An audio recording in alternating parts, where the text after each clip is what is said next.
Count me as an Okie who hates the snow.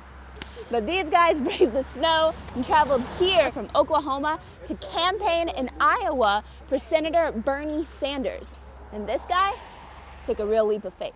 Almost everyone knows the most famous address in the world, 1600 Pennsylvania Avenue, home of the White House. And the National Cathedral's on Wisconsin Avenue, but what about Oklahoma? On a busy intersection of Cash and 40th, this sign shouldn't be here.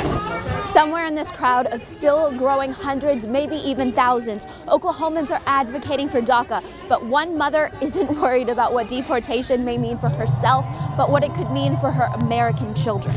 Multiple studies show that reading out loud can improve childhood literacy. The Lawton Public Library came up with a way for kids to practice with special listeners. Most people know TikTok for their woes and their say-sos, but this guy is using TikTok to motivate people. The most affordable higher education in your area is the Community College of Allegheny County, which has a 14% Black enrollment rate. Your two largest universities in the area is Carnegie Mellon and the University of Pittsburgh, which has a 3% and 5% Black enrollment rate, respectively. You've mentioned all of these programs that you're doing to try to close that gap between the community college and these higher levels of education. So where is the failing?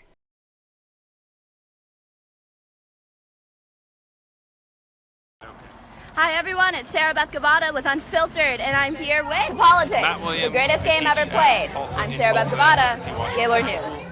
And we are marching out here with the teachers as they make their way to Tulsa. All right, well, that was it, folks. This was the LGBT Norman's first Pride Parade from the perspective of your OU students. Count me as an Okie who hates the snow. But these guys braved the snow and traveled here from Oklahoma to campaign in Iowa for Senator Bernie Sanders. And this guy took a real leap of faith. His name is Daniel Smolkin. He took a few days off from work despite his relatively new job as a math professor at OU. Every one of these 15 Okies took time out of their lives. She's a nurse, he works IT, and while Smolkin taught voters about Bernie in Oklahoma, he says there's a different vibe in the North. Here, it's a lot more urgent, I would say, because the caucuses are coming up next week, and in Oklahoma, we still have another month to go. But coming here as a relatively new faculty member wasn't the most risky thing he did. Yeah, it was my birthday yesterday. I turned 27. So why would a bunch of Okies deny themselves birthday plans, hours of pay, and more just to come to Iowa? Corey Abernathy, a canvasser from Norman, says it's ironic that the oldest candidate appeals to the youngest generation, especially to Abernathy, who is a gay former Republican. It's not lost on me, you know. A lot of people will call it a cult and that Bernie supporters are just following him for his personality. And it's like, have you listened to Bernie Sanders speak? Like, his personality is as dry as they come. But the Okie says sharing even a little political fire is heartening. Since Iowans vote first, their choice could give us a clue on who could be the Democratic nominee. These Okies say they've made a difference in Iowa, but Oklahoma's primary is about a month away. Now they are returning to Oklahoma to fight the political battles on the home front. Sarah Beth Gavada, Gaylord News.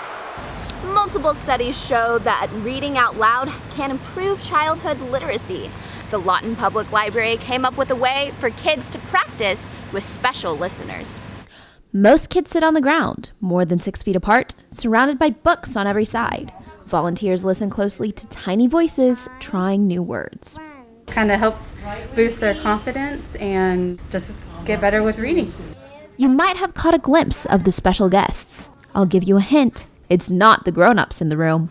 It makes me happy and I love dogs. Experts say reading to a dog can help a child in many ways. It can help increase their self-esteem and confidence. But Oregon says there's even more to it. Reading to dogs really helps improve the child literacy rate, especially with school out and school ending so early last year. This is a great time to increase the reading skills. And the kids approve of this practice, especially the cute dog part. It was really fun to read to dogs, and I really liked it. With all this fluffy fun, the kids hardly know they're learning. Sarah Beth Gavada, 7 News. After taking time to deliberate the articles of impeachment, Congresswoman Kinter Horn announced that she will be voting for both articles of impeachment. Folks behind me keep passing by, headed to different rallies, one for and one against impeachment. Was there an abuse of power, and was there an obstruction of Congress? And the answer is yes. Horn joins other Democrats voting yes for impeachment, even though their districts voted for Trump in 2016. Political experts say that Horn has made the best of a bad situation, and this vote won't impact her chances of re-election much. People basically see impeachment through partisan lenses at this point, and I don't. It's not clear to me that by voting no on impeachment, that Republicans are all of a sudden going to decide they support her for re-election. Still, spokesman for the National Republican Congressional Committee, Bob Solera, says Horn is letting down her constituents and voting for impeachment along party lines for the second time. It's more disappointing to the people of Oklahoma. People of Oklahoma 5 supported President Trump by a 13-point margin.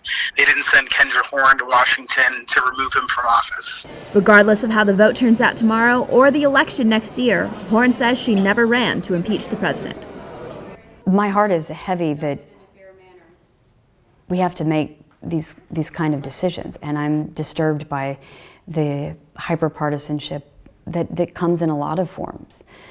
But when it comes right down to it, the calls that we have to make shouldn't be about party, and they're not for me. They're about our systems and our institution and our nation. Who really knows a city? Is it the politicians or the preachers? In Bakersfield, California, a town about Tulsa's size, it's the Lyft drivers who know the ins and outs. There's actually some Republicans in this area. Growing minority populations among Hispanic and Asian voters are making the county slowly turn more blue, but about 30% of Latinos in California identify as conservative, precariously keeping the county in the red. 10 years ago, Toledo says there would not be this many Latino conservatives.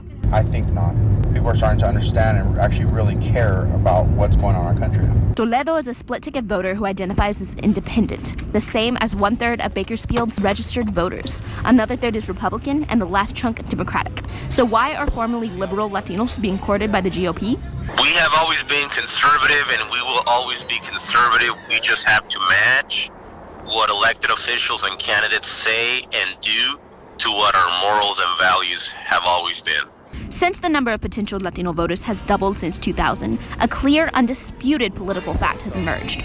Both Democrats and Republicans recognize the rising political power of America's Hispanics, and both parties are trying to find the right message to win them over. I just want what's better for our community, for the United States. I want what I want us to be happier. I want us to be, hopefully they listen to our votes. Oklahoma had the 25th most political Hispanic voters in the U.S. in 2016. This year, that number is expected to grow. Sarah Beth Guevara, Gaylord News.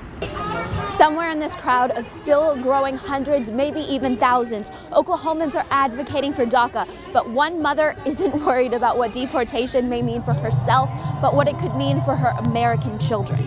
If we end up in this situation, you might have to be the legal guardian of your sibling, a 19-year-old. And this is something that she's known since she was 17. Another DACA recipient who protested last week in Oklahoma said he's worried about his family, but he doesn't have any children. My parents have never been a part of the conversation, right? They're just excluded as felons or victims of their own systems.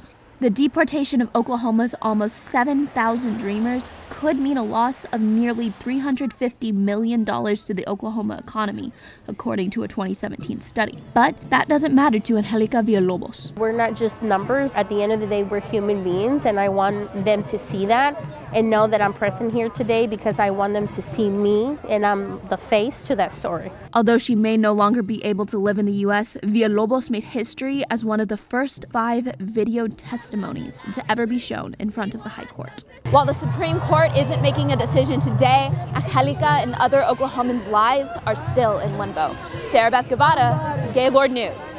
On a busy intersection of Cash and 40th, this sign shouldn't be here. Thursday, Dynamite White put up a Black Lives Matter sign to replace his business's ad. But by Friday, it was stolen. While the former military cop filed a report with the Lawton Police Department, he says he wishes they could have done more.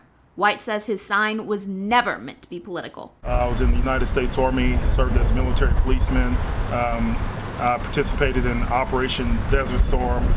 We were fighting for the rights of people outside of the country, and while I'm come back home, and and we see our people still suffering. But to White, advocating for Black Lives Matter is personal after his close friend's son had an altercation with the LPD. He's always happy, go lucky, just wanted to make everybody happy, help anybody that he could. He was a great kid. Local officers shot Brent Durbin Daniel 6 times last year. One of the shots hit his forehead. This is his actual heartbeat when he was in the hospital. Brent, his date of birth and date of death, had this done a year ago in remembrance of him.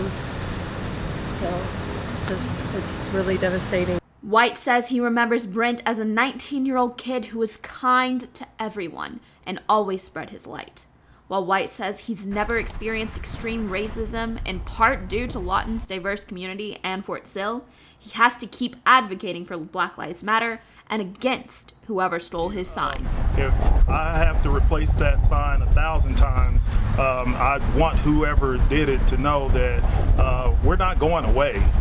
Black lives do matter, and here in Lawton, Oklahoma, we're not going away. White already ordered a replacement sign and says he will install it as soon as he can. Sarah Beth Gavada, 7 News.